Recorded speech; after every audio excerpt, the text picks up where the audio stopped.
I will now talk about the parametric cost vector. Parametric cost vector.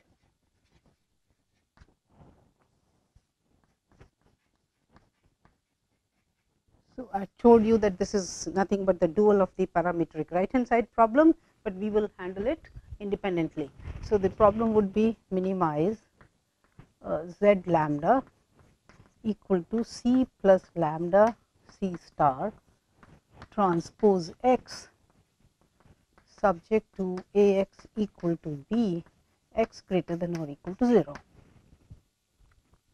And there can be many economic situations which would probably model into this kind of thing, because sometimes the price vector is also controlled by, is under control by the government, and they might announce different policies from time to time. So, you may want to keep this parameterized through some C star, which probably is known or has been told, and then you want to be able to make sure that the moment the policy is announced, you have access to an optimal solution, right. Okay. So, let us first begin by saying that suppose, so let B be an optimal basis for some value of mu equal to mu naught. So, suppose for some fixed value of mu naught, and most often mu naught is chosen to be 0, and then you obtain an optimal basis by so many different methods that you have learned so far. So, B is an optimal basis for some value of this.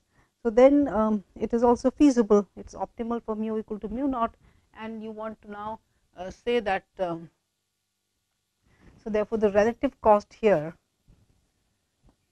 relative cost is equal, relative cost for example for zj lambda minus, okay, I am doing it the other way. See, we are using the notation, some textbooks use it as z lambda minus c lambda, but we do it. So, c minus c is j minus zj, and this as a function of lambda.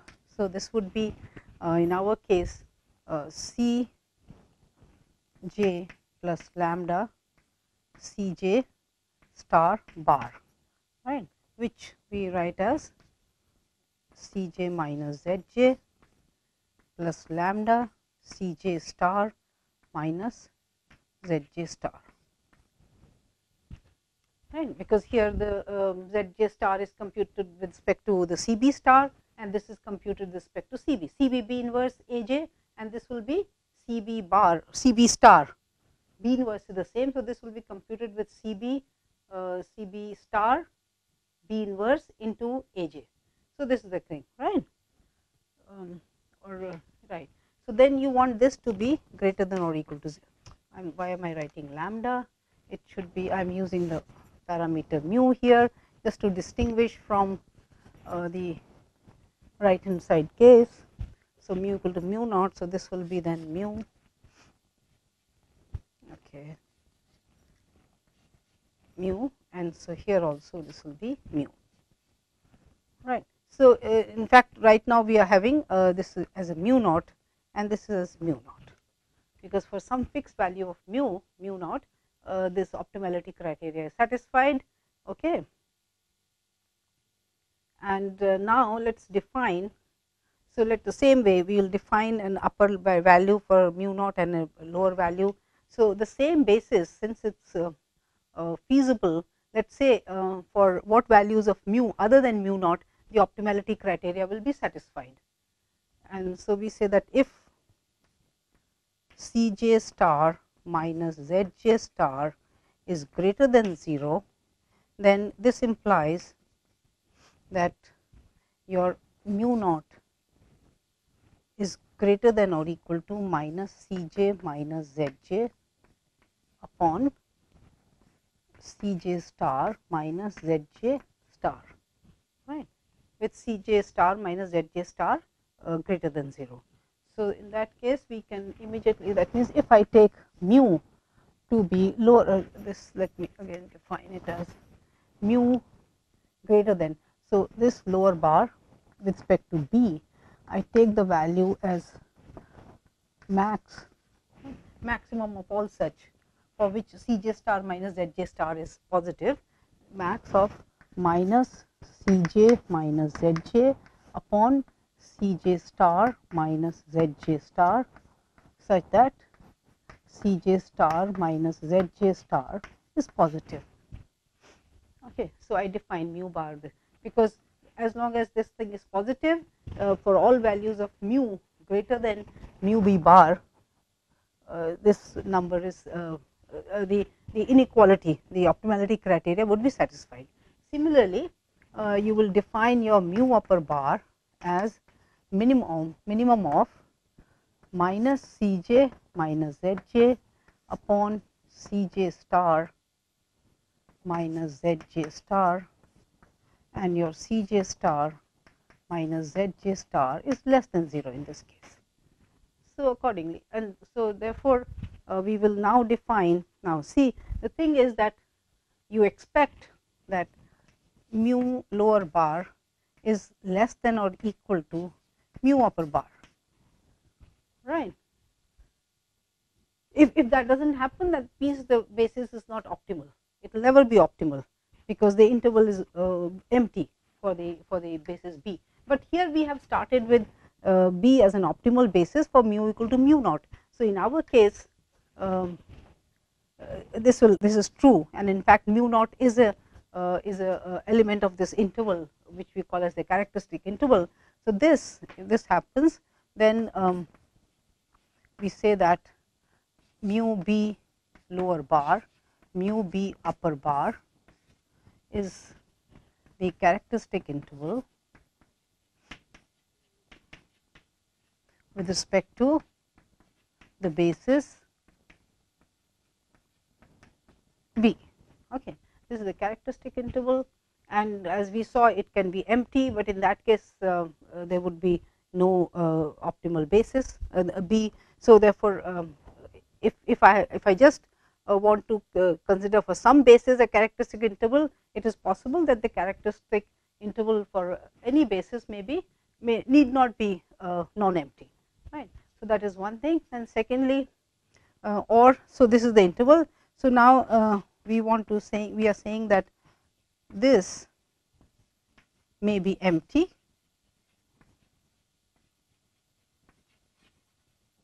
right. This may be empty, or it may contain, a single point which means that lower bar is equal to the upper bar, right. It may contain, that means this will be upper bar, right. Otherwise it is a proper interval that has more than one number, and so B is optimal for all values of mu in this interval, right. Okay. Now yes, so what else can we say about it? Yes, you see that the moment you choose a value of mu outside this interval, consider the case mu greater than mu upper bar B, then what will happen, that this number for whichever j this minima occurs, for that index the corresponding relative cost value will become negative. Yes, the moment you choose a value of mu bigger than mu upper bar B or mu less than mu lower bar B, then the corresponding this thing here for whichever the maxima occurs, so that index, for that index the relative cost price will become negative, and similarly here for mu greater than mu upper bar B, the corresponding relative price for that particular variable will become negative. So you will lose optimality for basis B, right. For values of mu outside this, B is no longer an optimal basis, and therefore here the proof is very simple, that the basis, a particular basis, will never be repeated, because see, it will not be optimal for values of mu outside this, and so as you proceed with the higher or lower and lower values of mu, that means the moment you leave this interval, optimality of B is gone, right. And so B will never come back, because you are not going to come back to a value of mu again. Yeah, you are going to change the values of mu. So therefore here it is very simple to say that the algorithm will be finite in number, right. I mean the number of iterations for the algorithm will be finite in number, right. And also the same argument you can just discuss and show that the overlapping intervals will not be there, the characteristic intervals will not overlap. Why? So now it may contain a single point, or otherwise it is a proper interval, so fine. So once you have this, then you may want to proceed. So for example, if you want to take mu greater than or b upper bar, if you want to do this, so then in that case, of course, if this is finite, yeah, you can see from here also that yes, I should have written this, it's not complete yet, because if Cj star minus Zj star, if there is one single j for which, at least one j for which this is positive, then you can compute this. But then otherwise it will be what? Mu b lower bar will be minus infinity if all Cj star minus Zj star are less than or equal to 0. Yes, you can see from here, from this inequality, if all these are less than or equal to 0, hold on, yes, then mu can be made as small as you wish and the inequality will continue to be satisfied. This is negative for all j, then you can choose your mu to be as small as you want, and the value will continue, this relative cost will continue to be less than 0, right. So in other words, the mu can take values up to minus infinity if Cj star minus Zj stars are all negative. Similarly here, this will be plus infinity, the upper this, if Cj star minus Zj star are greater than 0, greater than or equal to 0, because then it is only the yes, because I can make this very large, no matter what the sign of Cj minus Zj is. If I take mu large enough, then this inequality will be satisfied, provided this is all greater than or equal to 0. So if all these are non-negative, then I can choose mu to be very large, and irrespective of the sign of Cj minus Zj, this inequality will continue to be satisfied. So that means in that case the value of mu will go up to plus infinity if this condition holds, right. So this is important. So therefore here we are saying that you want to proceed with a value of mu greater than mu upper bar b, provided this number is finite. If it is infinite, we do not go beyond that, then we will look at the values of mu less than mu lower bar b, right. So if this is this, then you choose. So what will happen in this case? This is the thing, yes. So suppose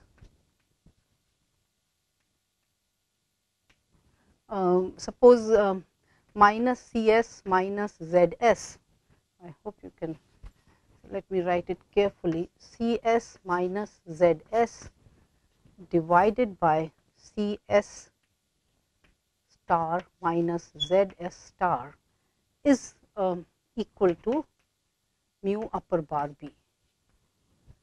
That means this minima occurs for the index s, for the variable s, right. Okay. So what are the things possible? I'll have to come back here. So you find out this thing and you can immediately see that your relative price, so for mu greater than mu upper bar b, your Cs minus Zs mu, right, this relative price is less than 0. So as soon as mu is greater than mu upper bar b, this number will become less than 0. So it will be a candidate for coming into the basis. You want to improve the value of the objective function, right. So what are the two things possible? So you start with a simplex algorithm, look for an optimal basis, because this one is going to enter into the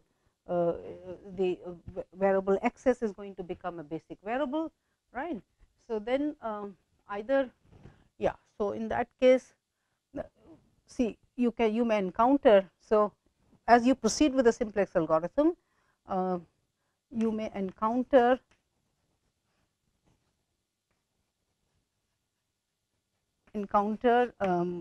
degeneracy, unboundedness. You may encounter unboundedness, yes, because feasibility is not a problem, since you will, in the simplex algorithm, you will go from one basic feasible solution to another, right.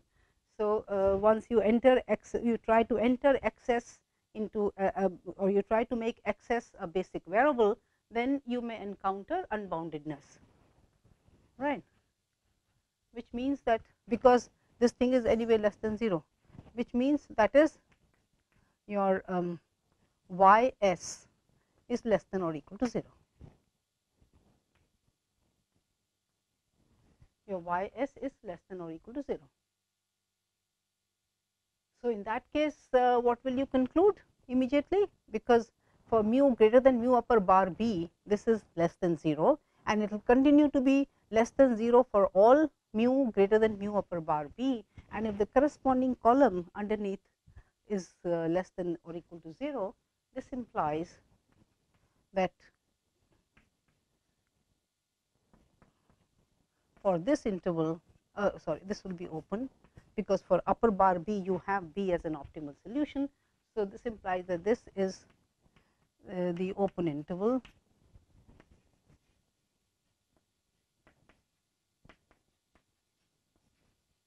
for which the problem is unbounded, for which the original problem for which the original problem is unbounded. Okay. And if you do not encounter the unboundedness criteria, you will get a new basis by including AS into your basic set of columns. You will get a new basis, and again you will find out. So, you may encounter, if a finite optimum. So, maybe I can write this as 2 steps here. These are the 2 possible outcomes. So, if a finite optima is attained, denote the new basis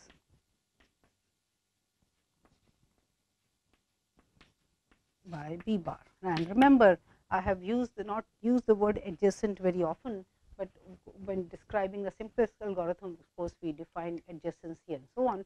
So, anyway, here see b bar and b differ by 1 column, right. You have replaced, you have entered this thing, the AS column here, you have entered AS into the basis b bar, and some column from b, which by the minimum ratio rule you will find out will be taken out of the basis, and AS will come into the basis.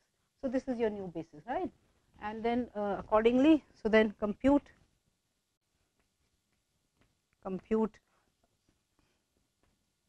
this, and right, I am putting it close, provides the, with the assumption that this is finite. If it is not, then you will have a I mean, you know how to. So, you compute this and proceed.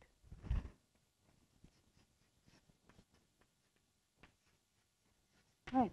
Now, I have already told you why, so, but anyway you write it down.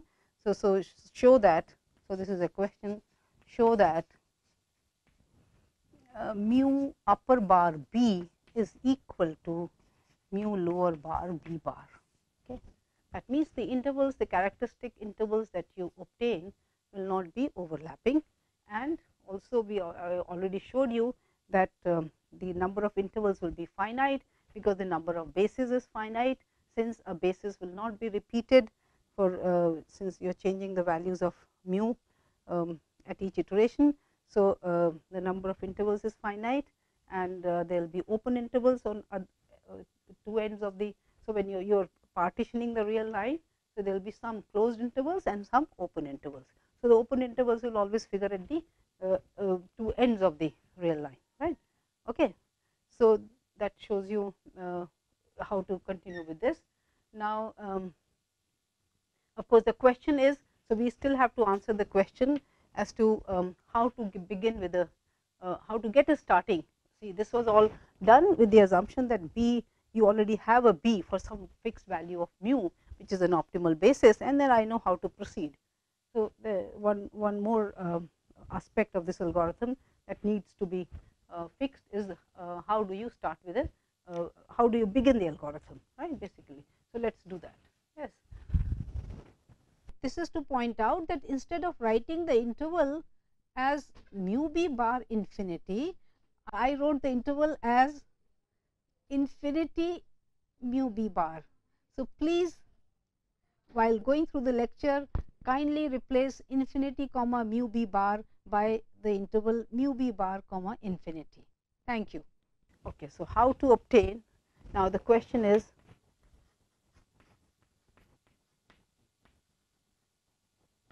how to obtain a starting feasible solution.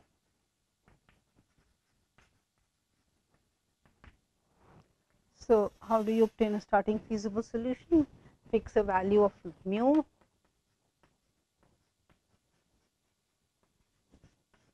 and normally you, for convenience sake, you choose mu to be 0, unless you have reasons to choose some other value, it depends. So, fix a value of mu, and you begin with the simplex algorithm.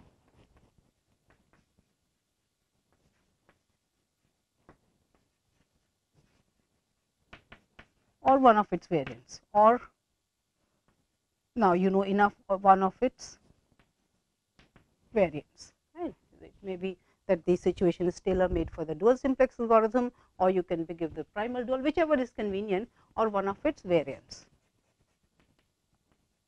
Yeah. So, variants. Okay. So, once mu is 0, it is a regular linear programming problem. You start with use one of the methods to obtain a starting feasible solution and continue, right. So, you may encounter what are the three things that, so 3 possible outcomes are there, right.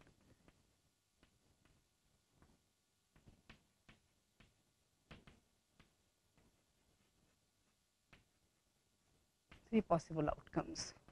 So, one is the problem is infeasible. Okay. Now, remember, mu is I fixed mu, and then I see that the problem is infeasible. So, it is infeasible because value of mu has no role to play in the feasibility of the problem, right. So, once I, for some value of mu, I encounter infeasibility, then the problem is infeasible for all mu, right. The problem is infeasible. This implies a problem is infeasible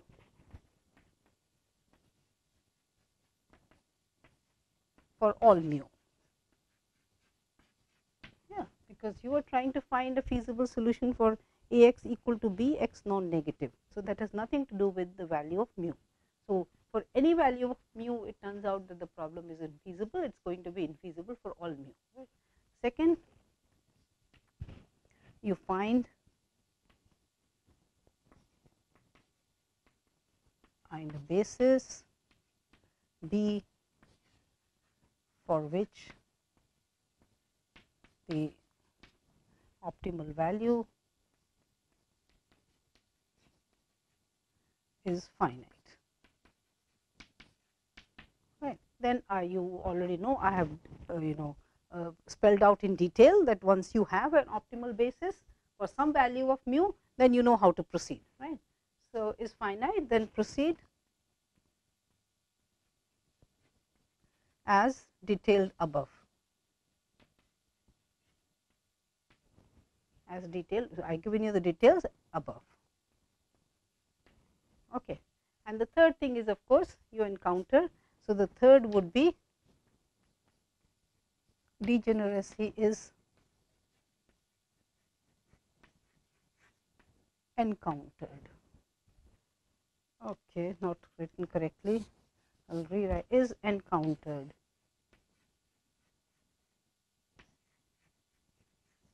Is encountered. So, you come across the degeneracy, not degeneracy, unboundedness. Unboundedness. unboundedness is encountered. Now here the value of mu is important, because for one particular value of mu, because unboundedness depends on your objective function value, and so for some mu it is unbounded, then we have to discover for what other values of mu is it for what other values of mu is it unbounded. So what will happen? Yeah, so here unboundedness is encountered, then so you want to look at the this thing. So that means, yes, so which means this implies that for some t, your Cj minus Zj bar plus mu naught, well, okay, let me call it mu 1, whatever the starting value, mu 1 Cj, I should say t here, this is t, this is t, so this is also t star minus Zt star. This is the thing. Why am I putting bars here? It's not important, because once am I writing, see, either you write Ct bar, which implies Ct minus Zt. So let me not write the bar here, right? So this is less than 0. Yes, this is less than 0, and your Yt is less than or equal to 0. That means as you're continuing with the simplex algorithm, or with whatever algorithm, you come across a column for which the relative price is, current relative price is less than 0, and the column underneath is less than or equal to 0. So you cannot proceed with the simplex algorithm, and you say that the problem is unbounded, right? So now just see, if Ct star minus Zt star is 0, if this is 0, what does it mean? It means that Ct minus Zt is less than 0, and your Yt is less than or equal to 0. So once Ct star minus Zt star is 0, the relative price becomes independent of t. So therefore, what would you conclude? This implies that problem is unbounded for all mu. Okay, because the moment Ct star minus Zt star is 0, the role of mu is out. Okay, and this will continue to be satisfied the unboundedness criteria. Okay, then you can have Ct star minus Zt star greater than 0. If Ct star minus Zt star is greater than 0, then you can define mu t as minus Ct minus Zt upon Ct star minus Zt star. Yes, and what do you see here? Ct star minus Zt star is positive. So then if I choose my mu to be, see, remember you want to see for what values of mu will this continue to be will not be satisfied, because I want to know, well, will I be able to get out of the unboundedness condition, right? So you want this to be, so okay, you look at here, this is thing, and you want this to be, so this would be that means Ct minus Zt. Yes, I do it, and I bring it here, plus mu t Ct star minus Zt star. I want this to be positive. So right now it is 0. So that means I take value of mu which is such that this is positive, right? So which implies what? Which implies that your mu should be greater than, because this is positive, should be greater than or equal to, then equal, so is minus of Ct minus Zt upon Ct star minus Zt star, because this is positive, right? So that means for mu, so this implies that for mu greater than or equal to mu 2, the optimality criteria, the degeneracy criteria will not be satisfied. For mu less than mu 2, the degeneracy criteria will be satisfied. So that means I can then proceed. So in case Ct star minus Zt star is positive, then I can start with values of mu bigger than mu 2. Mu 2 is this number, right. So, I will start with the value of mu bigger than mu 2, and in that case this particular relative price will become positive, and so the this thing will be yeah. So, therefore, this will no longer be a problem case, because this has become positive, and so y t less than or equal to 0 is no problem, right, and I will continue with the simplex algorithm. So, this is it, right, and of course, similarly you can argue for C t star minus Z t star less than 0. In that case, your mu 2 again will be this number, but then for mu less than mu 2, you can proceed with the simplex algorithm. So, for mu greater than mu 2, the problem would be so depending on the sign of this number, which you would know when you are solving the problem. So, if this number is less than 0, then you will say that for all mu greater than mu 2, this number, the problem is unbounded, but less than that mu 2 number, the problem may not be unbounded. You do not know, but you can at least proceed with the simplex algorithm, because then this number is this is no longer less than 0. I mean, your unboundedness criteria is gone, right. So, now you again compute with a begin with a simplex algorithm, and depending on, it is possible that you may again encounter unboundedness. So, there will be another value of mu 2, there will be another value of mu, we can call it mu 3, and so you will continue, but after a while you will get out of the unboundedness, or the unboundedness may continue, but anyway. So, we know the method, right. So, for some t this is this, and so what we are saying is that if this is 0, problem is unbounded for all mu, and if this is positive, then you have a mu 2, and for mu greater than mu 2, you will not have let me not write this, right, because mu has to be strictly bigger than mu 2, and similarly we can write it out for. So, let me record it so that one wants to read it and look at it, and similarly for C t star minus Z t star less than 0, you want that for yes. So, what did we say for mu? Mu less than your mu 2, which is minus of C t minus Z t upon C t star minus Z t star. Yes, the algorithm may be continued.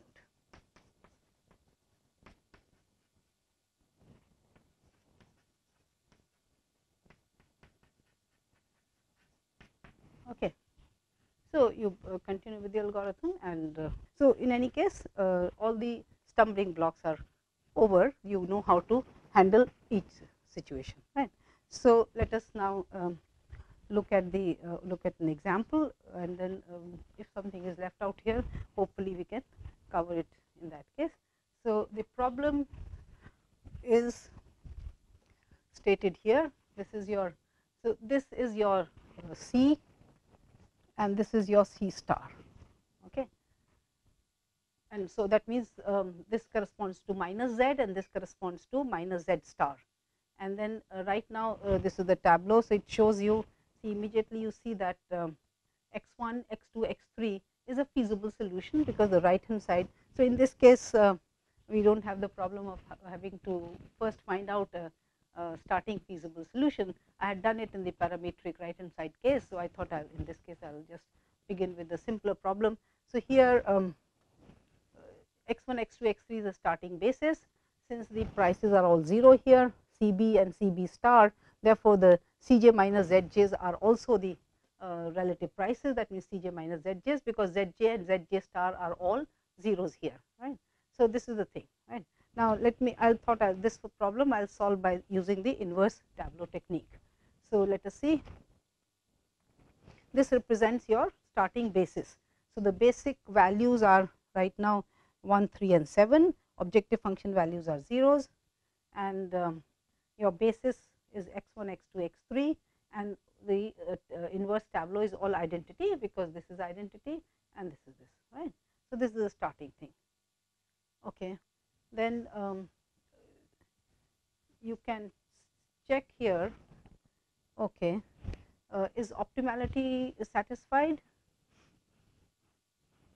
No. So, we therefore, yeah, we compute the right.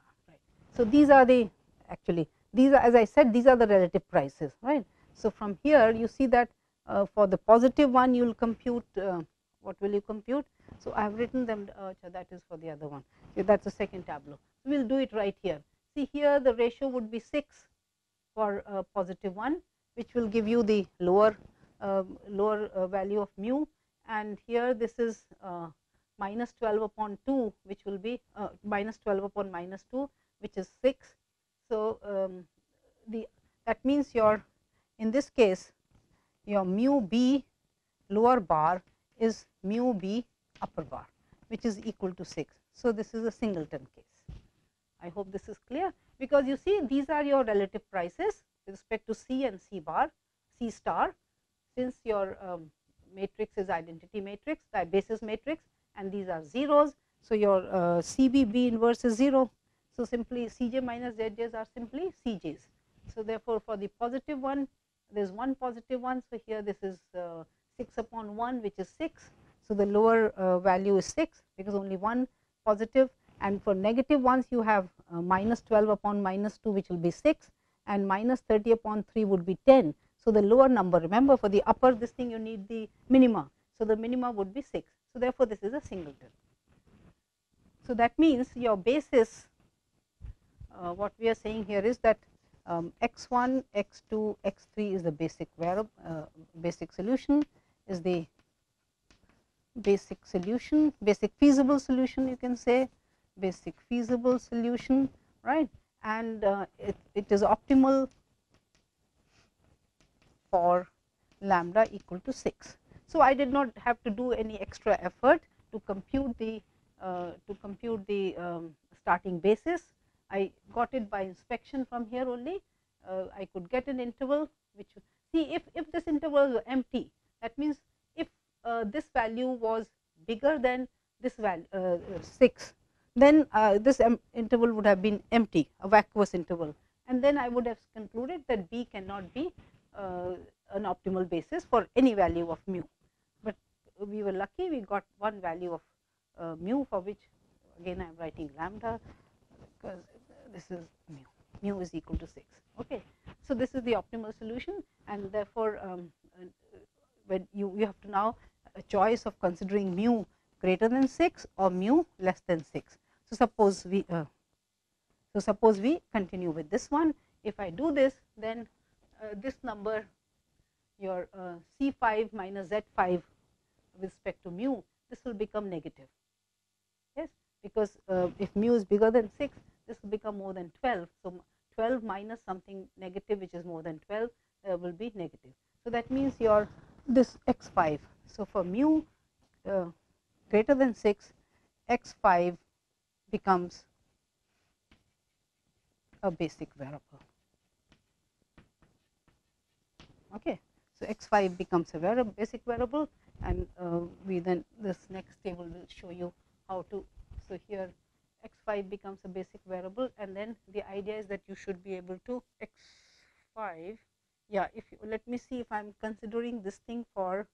So, see here, as I said that in this case, this is the variable. If I'm considering, okay, so I am considering mu greater than 6. This is the case we are looking at right now, and in that case, this relative price will become, for x5 will become less than 0. It will be a candidate for coming into the basis. So, here, for lack of, I am doing the calculations on this side, but right now in this case I am writing this, because remember, for the inverse tableau you write out the column, pivoting column here, and then you do the pivoting. So, this column again, because my B inverse is identity, this column comes here as it is. So, this is 12 minus 2, 1, 1 and 2, right. And for the pivoting thing, I have to take the ratios 1 upon 1, 3 upon 1 and 7 upon 2. So, this is the smallest ratio. So, let us quickly pivot on this one. I have already done the calculations, which means that nothing changes here, because this is 1. Then you subtract this row from here, right, which is shown here.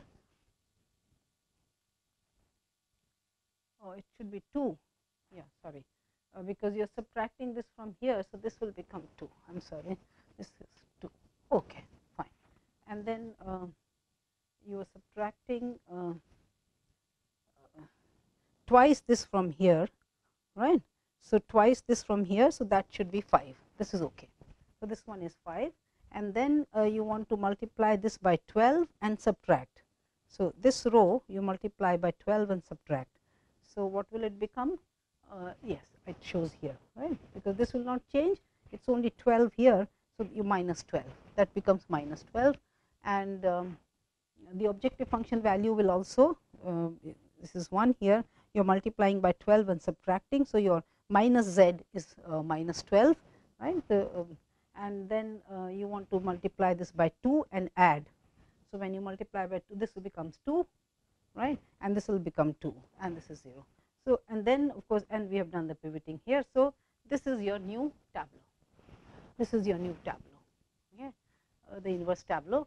And now again we want to check, look at the, so remember the only thing that in this case you have to do is you have to compute these rows of C bar and C bar star, because in the inverse tableau, so I need to know the ratios, right. So, that's not difficult, because see, you know that this is your CB minus CBB inverse is minus 1200, right, and your minus CB star B inverse is 200, right.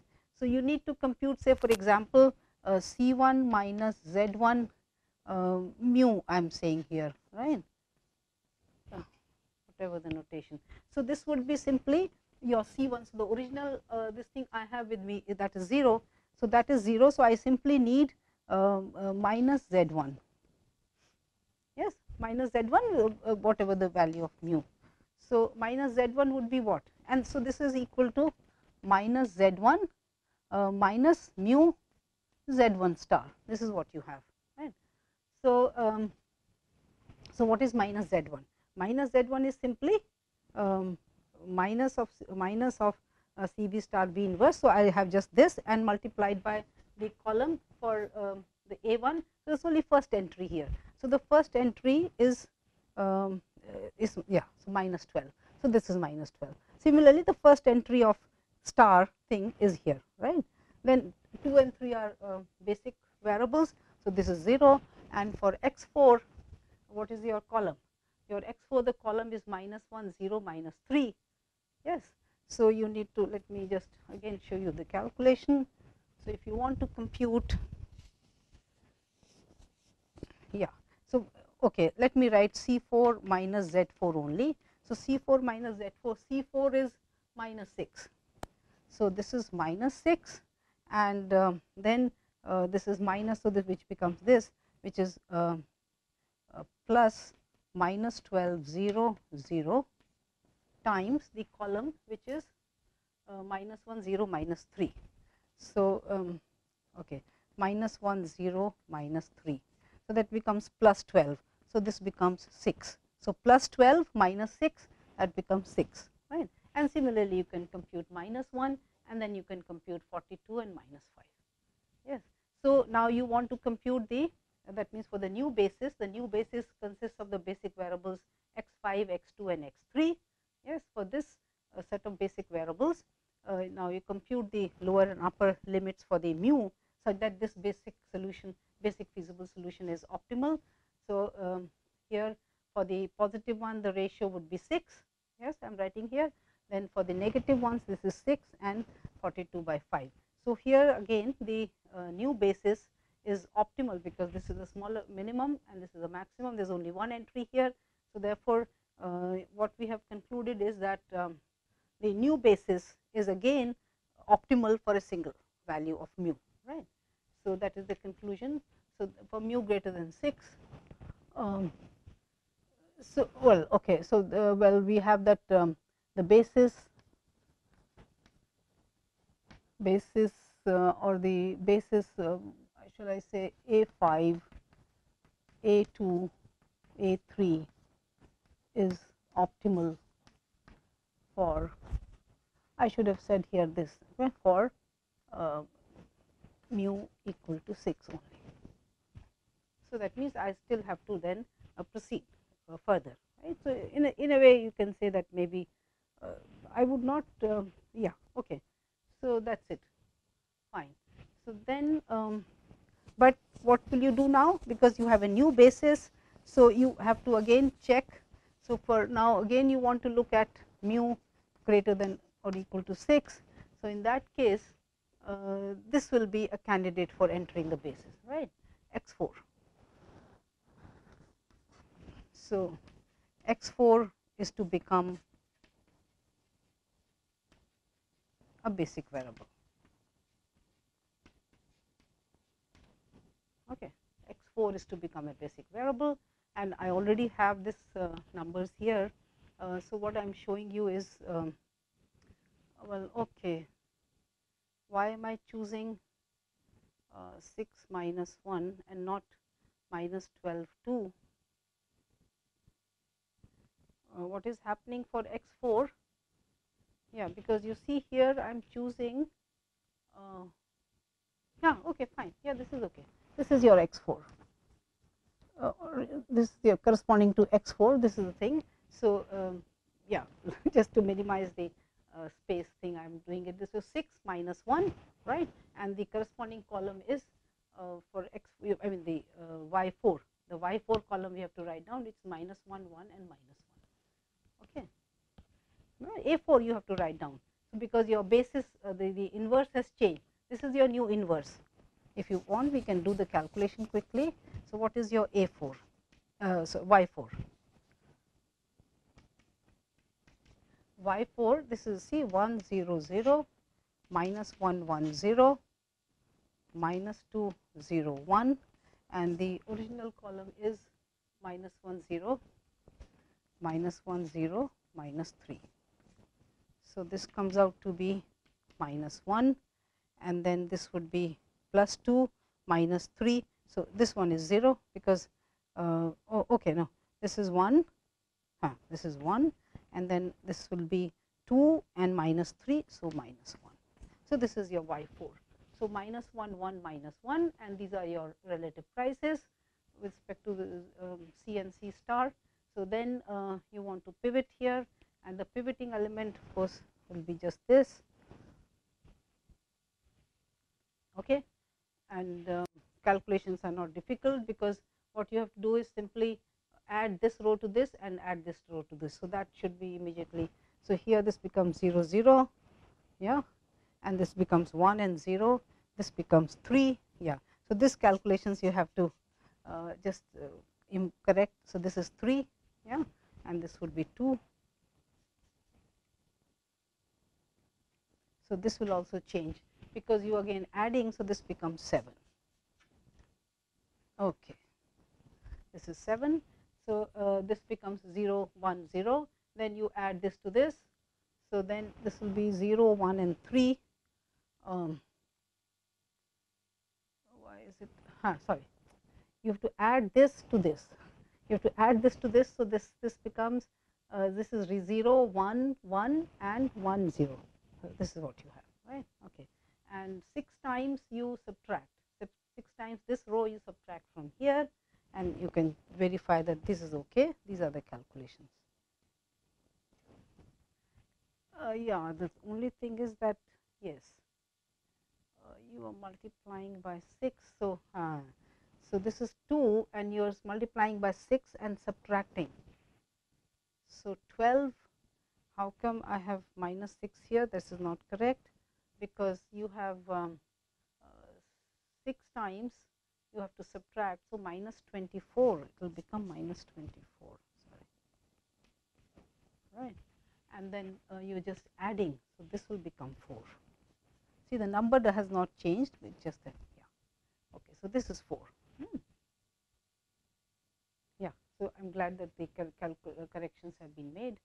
So this is it, and now again in the same way as I showed you, we have to compute the relative prices here, and yeah, either we can do it or we can make use of the calculations I have already done. You need to compute again x1.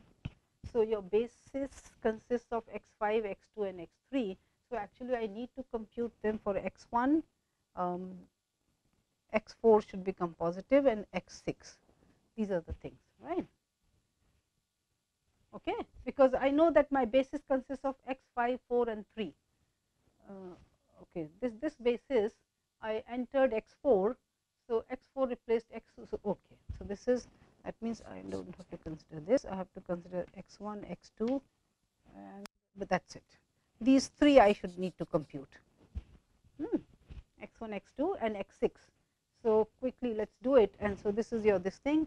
So what is your C1 minus Z1 bar, this function of mu? Yeah, okay. So what is it? So this would be minus 6. What is your C1? C1 is 0. So this will be simply minus 6 0 times A1, which is 1. So this is minus 6. So this is minus 6. And what is your other vector? The other vector is from here 1 1 0 1 1 0. Remember, this is in the form minus CBB inverse. So I don't need to do anything here. So 1 1 0 and then again 1 1 1 0 0. So that's 1. So this will be 1. Okay. Fine. Then for x2. X2 you are writing minus 6 0, and then x2 column is 0 1 0, so that becomes minus 6, this becomes minus 6, and the other one is 1 1 0, that one is E2, so this will be simply 1. So this is again 1, right? Now for x6 it's minus 6 0 times your this is minus 1 minus 2 and 1, right? So but and C6 C6, so this becomes plus, because C6 minus this thing and you're writing minus this, right? So this is it. So C6 is how much? 30. So this should be 30 plus 6 plus 12. Yes, plus 6 plus 12, and this is 0. So 48. This is 48, and your 1 1 0, the star thing, this would be this. So that will be 30 plus, oh sorry, not 30. What is the price here? That is minus 3. So minus 3 plus this, and again you write minus 1 minus 2 1. So how much is this?